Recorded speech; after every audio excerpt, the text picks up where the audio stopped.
na delação, na colaboração premiada do Major Mauro Cid, ele diz o seguinte, que ele pegou esse dinheiro com o pessoal do agronegócio. Eu perguntei se iam investigar o pessoal do agronegócio. A minha informação é que tem muita informação nova nos telefones celulares apreendidos ontem, cujo conteúdo já foi captado pela Polícia Federal, já está, portanto, em análise. E, além disso, com o assessor, o coronel, que é assessor do general Braga Neto, que é o Peregrino, Flávio Peregrino, ele tinha na mão dele dezenas, a palavra foi dezenas, com dezenas de pendrives. A Polícia Federal já enviou para o Supremo um relatório desse inquérito indiciando 40 pessoas, mas há um relatório complementar que vai ser enviado em breve, segundo fontes da Polícia Federal, e essa informação foi dada inicialmente pelo diretor-geral Andrei Passos Rodrigues ao jornal O Globo, e nós também, do G1 e da Globo News, obtivemos essa informação. Bom dia, senhoras e senhores. Hoje é 9 de janeiro de 2025, são 8 horas da manhã. Jornal publicou esta manchete em 2022. Empresários enviam funcionários e bancam despesas para inflar atos e acampamentos golpistas. Novo relatório da Polícia Federal trata disso.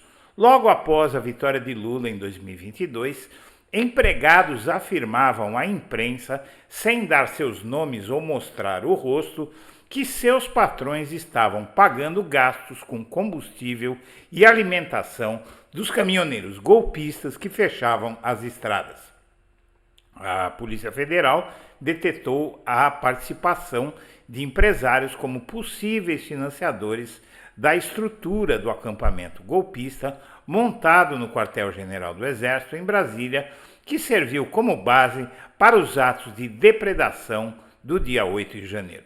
Quando divulgou seu primeiro relatório final sobre a tentativa de golpe no país em 21 de novembro, a Polícia Federal afirmou que haveria novos indiciados em novo relatório.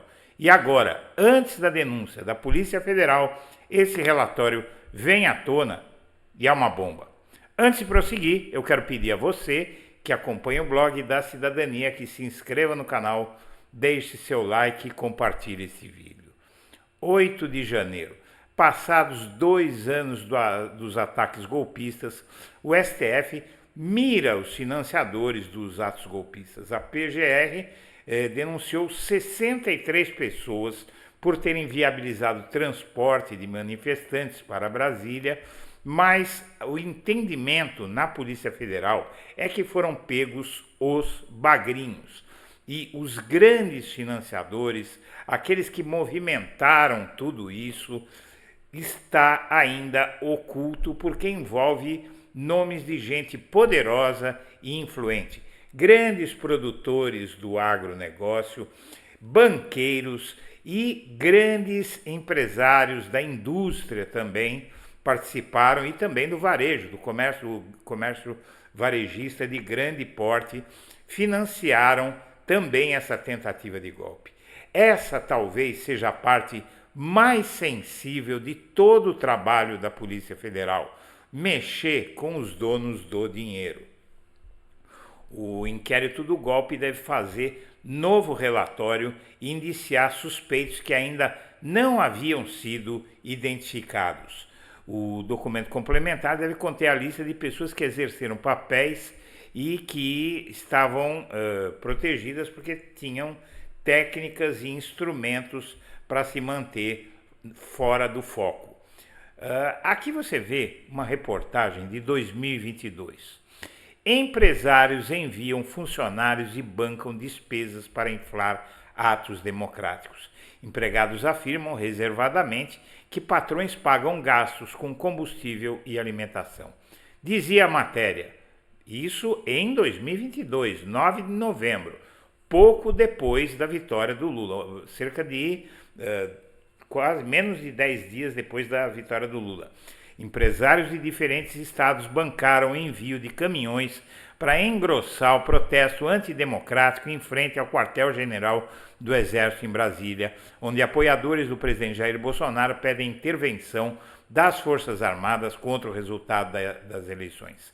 Mais de 70 caminhões com a bandeira do Brasil chegaram à capital federal entre domingo e segunda-feira.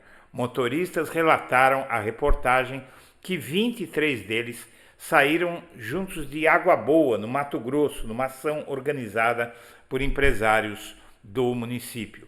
12 caminhões exibiam na segunda-feira o nome da Agritex, revendedora de maquinários, peças e equipamentos agrícolas que atua em 7 cidades. Esses são empresários do agro, não são só os produtores, né? Fazem parte de toda a cadeia do agro. No domingo, a própria empresa compartilhou pelo Instagram vídeo dos caminhões chegando à região do protesto. Chegaram em Brasília os guerreiros das estradas, dizia a legenda de um deles.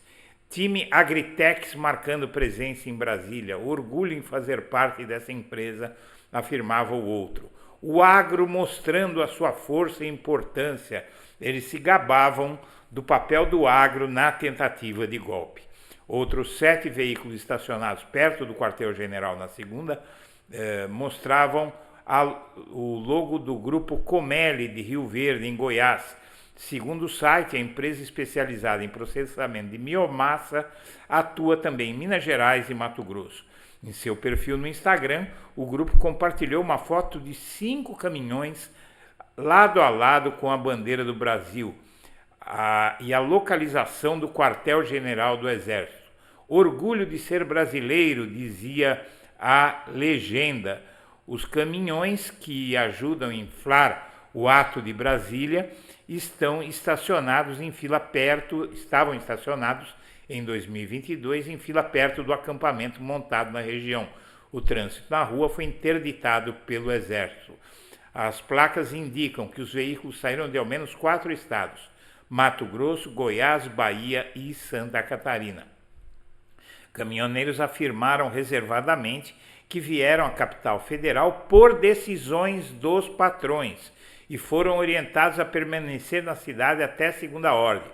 Alguns afirmaram que os empresários perguntaram quem gostaria de participar do ato em Brasília, enquanto outros disseram que foram apenas informados da determinação da empresa. Os empregados disseram ainda que têm carteira assinada e que por isso não faz diferença para eles estarem trabalhando ou com os caminhões parados. Afirmaram também que os gastos com alimentação, combustível para viagem e transporte em Brasília serão pagos pelos empregadores. Alguns vieram acompanhados das esposas.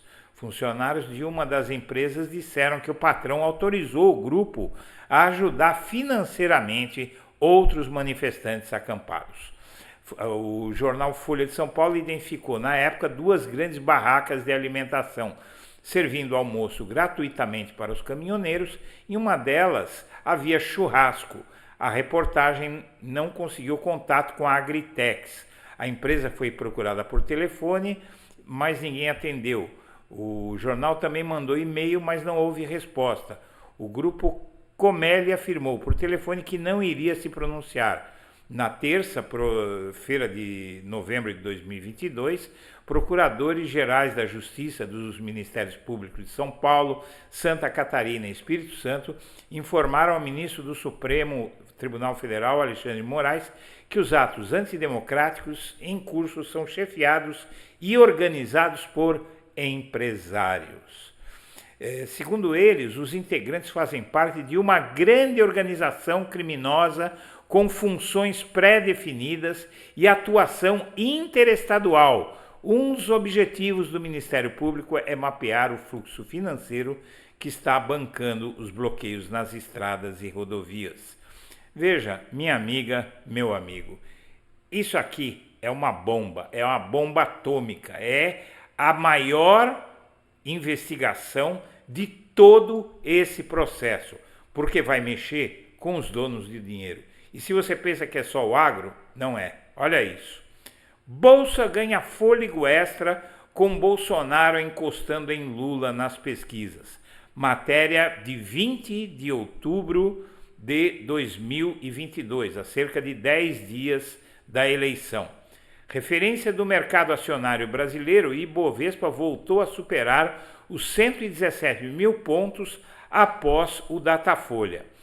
Pesquisas eleitorais mostrando um estreitamento na diferença entre Lula e Bolsonaro na corrida presidencial têm adicionado um fôlego extra à Bolsa brasileira nos últimos pregões. Ou seja, os empresários da Faria Lima estavam ali na torcida e há suspeita de envolvimento deles também no financiamento da tentativa de golpe.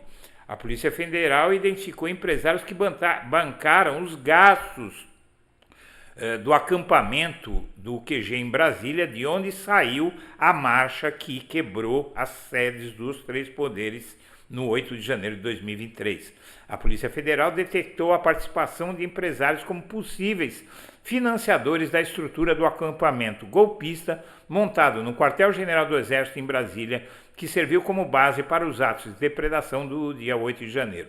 Nos últimos meses, a Polícia Federal levantou informações sobre gastos do acampamento e obteve cópias de contratos para descobrir os responsáveis pelo pagamento. Bolsonaristas começaram a acampar no QG do Exército logo após o segundo turno da eleição. A Procuradoria-Geral da República aponta que esses manifestantes formaram uma associação criminosa que insuflava às Forças Armadas a tomada do poder. 5 empresários bancaram estruturas de alimentação, banheiros químicos e atendimento médico. São de Goiás, Amapá, Minas Gerais e do Distrito Federal. Uma empresa de Goiânia que pagava R$ 6.600 por semana por banheiros químicos interrompeu contatos com o grupo após primeiras prisões. A Polícia Federal está quebrando sigilos bancários de dezenas de pessoas que apareceram como contratantes de ônibus. E por aí vai. Quem são os empresários que defenderam o golpe de Estado em mensagens do WhatsApp e viraram alvos de mandados do STF? Foram vários empresários aí que foram flagrados. Luciano Hang, o velho da Van, que até agora está impune, Afrânio Barreira Filho, dono do Coco Bambu, Marco Aurélio Raimundo Mormai, você tem José Isaac Pérez, da rede Multiplan, empresário do ano, você viu?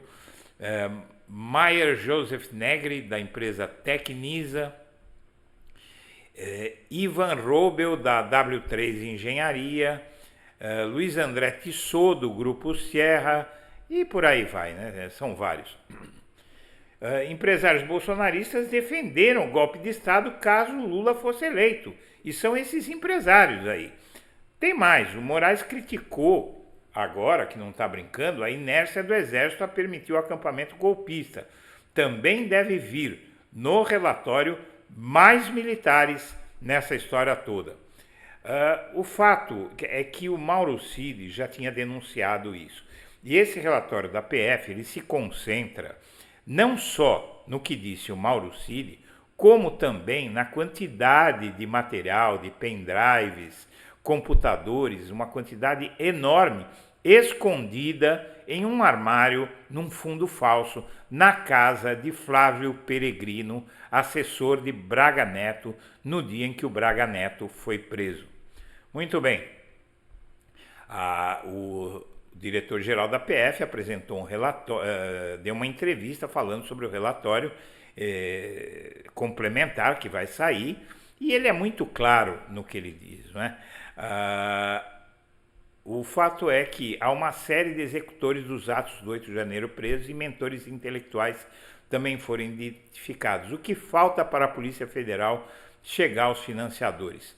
A investigação apresentou toda a extensão dos responsáveis pelos crimes. Isso passa por pessoas que planejaram, executaram e financiaram, ainda que sem grande aporte de recursos, todas as provas coletadas e o porquê cada um foi implicado. Mauro Cid diz que o dinheiro entregue pelo general Walter Braga Neto para financiar um plano que envolvia o assassinato de autoridades foi obtido com o pessoal do agro. Já se sabe quem são essas pessoas? E aí ele desconversou, disse que havia apurações em curso, não quis antecipar nada, mas já ficou muito claro a que se refere essa investigação. Muito bem, o fato aqui é que a PGR formou uma força-tarefa no recesso para analisar a investigação da trama golpista agora em janeiro. Veja só, essa notícia saiu ontem. Material apresentado pela Polícia Federal está em fase de estudo pelo Procurador-Geral da República, que deve apresentar a denúncia em fevereiro. E agora essa força-tarefa retomou os trabalhos e agora durante o mês de janeiro vai acabar o trabalho para entregar em fevereiro a conclusão da Procuradoria. Há algumas outras bombas vindo aí. O Gilmar Mendes, protocolarmente, isenta Cássio Nunes Marques e André Mendonça de envolvimento na trama golpista. Matéria também de ontem. Mas o fato é um só, minha amiga, meu amigo. Os dois ministros do STF se reuniram secretamente com o Bolsonaro logo após a vitória de Lula. Se reuniram fora da agenda do Bolsonaro e fora da agenda dos próprios ministros. Foi um encontro secreto e a Polícia Federal quer saber o que é que eles estavam fazendo lá. Essa é outra bomba, mas não termina por aí. Inquéritos, ação penal e condenações. O que falta o STF analisar? Uma das investigações é contra a deputada Clarissa Tércio, do PP de Pernambuco, que havia sido arquivada após a PGR entender que não havia elementos que apontassem a efetiva participação nos atos. Outros dois deputados que são alvo de inquéritos, André Fernandes e Silvia Oyampi, também estão na mira. Alguns desses casos, aqui as malditas propagandas que tem aqui, né?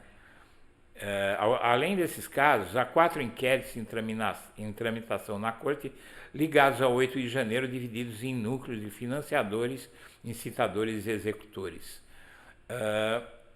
E aí um jurista, um desembargador, afirma que a anistia a todos esses agentes seria inconstitucional. Desembargador aposentado ressaltou que é impossível perdão aos condenados pelo 8 de janeiro, mesmo com eventual aprovação por lei no Congresso.